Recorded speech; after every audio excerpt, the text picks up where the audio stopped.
Donation et succession aux Antilles, le piège qui détruit des familles.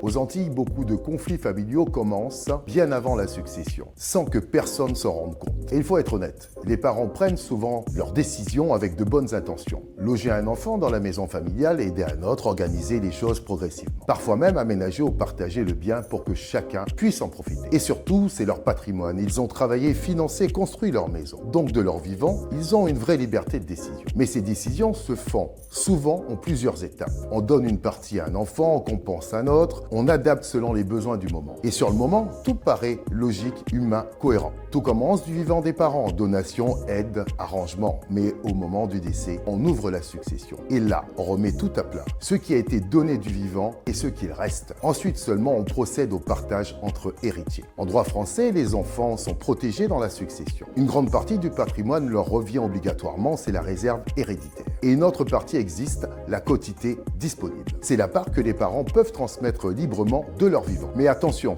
les donations faites du vivant ne disparaissent pas. Elles sont prises en compte dans le calcul de la succession. Et c'est là que les tensions apparaissent. Parce qu'au moment de la succession, tout est comparé en valeur. Et des décisions prises à différents moments peuvent être perçues comme déséquilibrées entre héritiers. Le vrai problème, ce n'est pas la donation ou la succession, c'est de transmettre sans vision globale dès le départ. Et dans ce type de situation, le vrai enjeu, c'est la valeur des biens et leur répartition. C'est exactement ce que j'analyse en tant qu'expert en valeur vénale de biens d'habitation. Si ce type de sujet t'intéresse, abonne-toi. Je partage régulièrement des cas concrets d'expertise sur le terrain en donation, succession et valeurs immobilières.